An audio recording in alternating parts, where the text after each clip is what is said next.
Hai minasang, o genki desu ka? Kembali lagi bersama dengan Sensei di sini. Nah, sebelum memulai pelajaran, alangkah lebih baiknya kalau kita berdoa terlebih dahulu.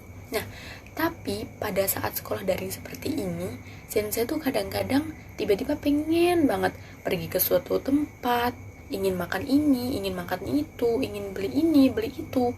Nah, minasang kira-kira sama nggak sih kayak Sensei? Nah, sebelum itu Sensei punya video menarik. Mari kita simak bersama-sama. Abracadabra!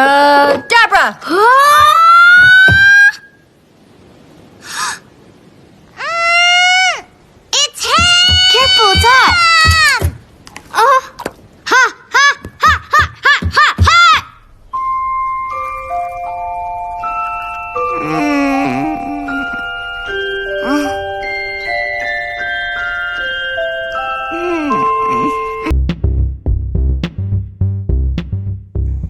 Pada pertemuan kali ini kita akan mempelajari mengenai Ryoko no Keikaku atau perencanaan perjalanan. Nah, biasanya minasang kalau pergi main pastinya udah rencana dulu kan dari jauh-jauh hari.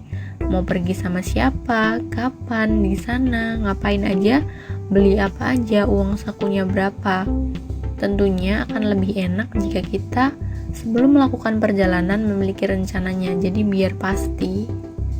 Nah, tujuan dari kita mempelajari Ryoko no Keikaku adalah dapat menyebutkan kegiatan-kegiatan yang bisa menjadi kegiatan liburan, dapat mengungkapkan keinginan pada saat merencanakan liburan, dapat menentukan di mana akan menginap pada saat liburan.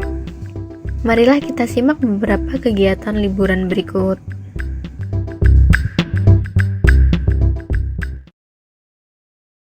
Surfing をします。馬に乗ります。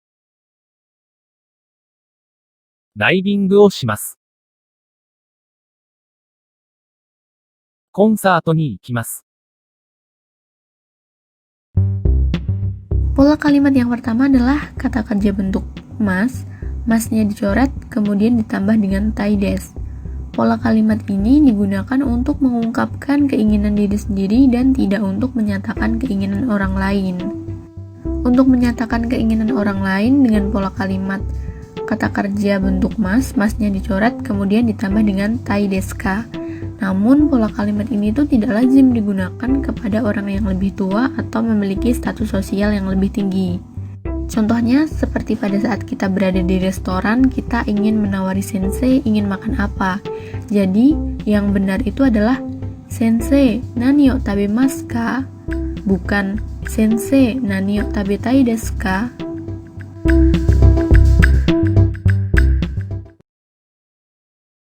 Oke, marilah kita lihat contoh perubahan bentuk tai. Di sini terdapat kata shimasu, tabemas, mimas, ikimas, dan norimas. Seperti yang sudah sensei katakan tadi, masnya dihapus kemudian ditambah dengan taides. Maka shimas menjadi shitaides, tabemas menjadi tabetaides, mimas menjadi mitaides. Begitu pula untuk kikimas dan norimas. Kikimas menjadi kikitaides dan norimas menjadi noritaides. Di sini terdapat pada contoh 1 dan 2. Contoh 1, Lombok ikitaides. Berarti ingin pergi ke Lombok. Pada contoh nomor 2, Lombok de nani shitaidesu ka? Di Lombok ingin melakukan apa? Kemudian dijawab Lombok de diving wo shitai desu.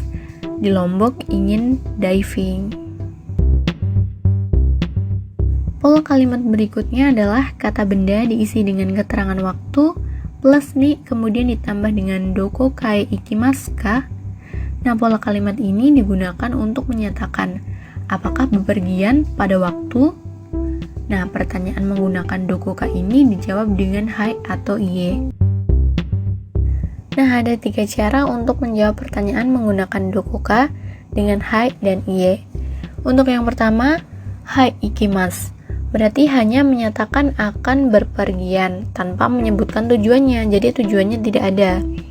Tetapi jika menjawab hai menggunakan nama tempat kemudian ditambah ikimasu, menyatakan akan berpergian sekaligus menyebutkan tujuannya. Contohnya seperti hai Jakaruta ikimasu, berarti ia akan berpergian ke Jakarta. Namun jika tidak, kita harus menjawabnya dengan iye dokoemo ikimasen, menyatakan tidak akan pergi kemana-mana. Jadi nanti misalkan ada teman minasang yang tanya seperti pada contoh nomor 1 nih, kondo no iyasumi ni dokoka ikimasu ka? Jadi liburan berikutnya apakah pergi ke suatu tempat? Nah, minasang bisa menjawabnya dengan hai ikimasu atau hai dengan tempat yang sudah ditentukan, bisa juga dengan iye dokoemo ikimasen jika memang minasang tidak akan pergi kemana-mana. Seperti tadi di sini ada atarasi kotoba. Yang pertama ada hoteru, hotel, dokoka, suatu tempat, tomarimas, menginap, tomodachi no uchi, rumah teman. Nah, marilah kita simak percakapan antara Esang dan Bisang berikut ini. 今度の休みにどこかへ行きますか？はい、バリへ行きます。誰と行きますか？友達と行きます。どこに泊まりますか？友達の家に泊まります。 Kira-kira maksud dari percakapan Esang dan Bisang ini apa sih, Minasang? Iya, bener banget. Jadi Bisang pada liburan yang akan datang dia akan pergi ke Bali dengan temannya dan menginap di rumah temannya. Nah, sebelum mengakhiri pelajaran, Sensei sarankan seandainya Minasang ingin pergi Ryoko atau ingin pergi kemana gitu, Minasang lebih baik menggunakan paket wisata. Biasanya paket-paket wisata tersebut sudah mencakup semuanya dan harganya pasti lebih murah. Dan Minasang sudah tidak perlu lagi memikirkan perintilan-perintilan kecil yang dapat merepotkan atau menghambat keseruan Minasang dalam berwisata. Ja, kore de warimasu, arigatou gozaimasu, mata imasho.